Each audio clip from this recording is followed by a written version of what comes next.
So tila umingay muli ang pangalan ni Cedric Barefield matapos ang pag-usapan. At maging gaya sa naging post na tong si Inside of the PBA na sinasabi rito na Cedric Barefield hindi na matutuloy sa SMB o TNT bagkus ay sa Meralco Bolts na siya mapupunta. Ayon nga sa FB Live ni Sir Snow Badwa ay hindi na daw matutuloy si Cedric Barefield sa TNT dahil sa dami nilang guards unless magre-retiro daw ng bigla si Jason Castro. At sa NLEX naman ay overloaded na din sila sa guards. At sa SMB naman ay 25% lang daw ang offer nila kaya't hindi na sila kasama sa bidding kay Barefield, samantalang sa MVP naman ay 30% ang offer. Kaya nasa kanila na ang memorandum receipt ni Barefield ngayon kaya't sa Meralco Bots na daw ito mapupunta. Ngayon depende sa outcome ng Meralco versus TNT semifinals game. Source, Sir Snow Badwa, No Cooking Show. So about nga dito, kung ating tatalakayin, kung out na talaga ang TNT at SMB sa usapin pagdating sa pagkuha kay Cedric Barefield at sa Bolts na ang tsansa, goods na goods ito para sa Meralco. Lalo't ganitong type na player ang bagay sa system nila. Sanay ito sa fast pace nga, kung saan malaking tulong sa kapwa guard gaya nila Cancino and veteran guard na si Chris Newsom ng Meralco Bolts kung saan dagdag firepower nga po ito especially sa opensa ng team. Bukod pa doon, malaking gwardiya ito.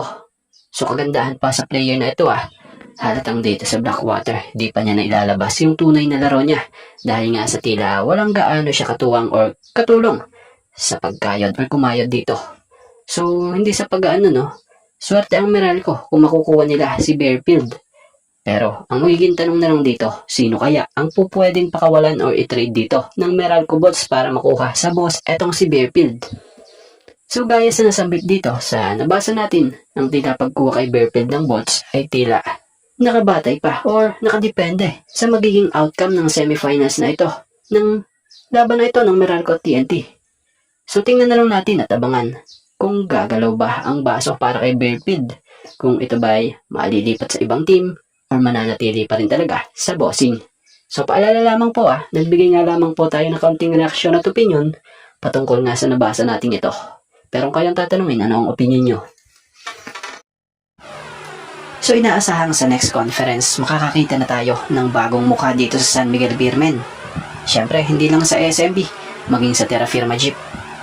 So batay sa naging update ng PBA credit po and thank you. Batay dito sa naganap na transactions, nakuha ng SMB itong dalawang players mula sa Terra Firma Jeep na sila Paulo Hernandez and Jerica Hamnesi. At sa kabila naman nakuha ng Terra Firma Jeep mula sa SMB itong sila Wami Johnson, Chris Miller at meron pa nga sa 52nd season second round pick. So kung mapapansin nyo sa part ng Jeep, may familiar face tayong nakikita dito na magbabalik at ito nga itong si Wami Johnson. So maalala nyo si Wami Johnson nga ang naging pangunahing scorer dati dito sa Jeep bago ito na trade sa SMB noon. Pero namalagi lang ito ng ilang panahon, balik Jeep na muli ito. Pero kasama na niya nga itong si Chris Miller at may kasama pang future pick. So speaking of Chris Miller, so sana dito natin makita yung tunay na laro ng isang Chris Miller dahil nung nasa SMB nga siya sobrang limitado lang ng minuto niya. So sana dito sa Jeep lumabas yung tunay na laro ng isang Chris Miller na gaya ng nilalaro niya noon sa abroad. So sa kabilang banda naman, sa mga players na nakuha naman ng San Miguel Beermen like Jerica Hamnesi, siguro baka ito na ang sagot sa kakulangan talaga ng SMB guard na po pwedeng makatulong ni CJ Perez. So si Jerica Hamnesi kilalang deadly shooter din talaga. Pwedeng maasahan ito especially sa mga crucial game. So swerte ang SMB rito dahil this season 15 ng PBA Commissioner's Cup he averaged 21.25 points per game, 3.00 rebounds per game, at may 4.67 assists per game. At yung isa pa nga na si Paulo Hernandez na isa rin sa masasabing shooter ito dahil isa siya sa Jeep player bago napunta sa SMB na maaasahan mo pa mapa-opensa at depensa. So game changer din nga po ang player na ito kung saan gaya ni Jerica Hamnesi this season 15 ng PBA Commissioner's Cup nag-average to ng 9.80 points per game, 2.90 rebounds per game, at 3.20 assists per game. So yun, malinaw nakasado na talaga ang nasabing trade. Pero kung kayo ang tatanungin Ano ang opinion nyo sa naganap na trade na ito?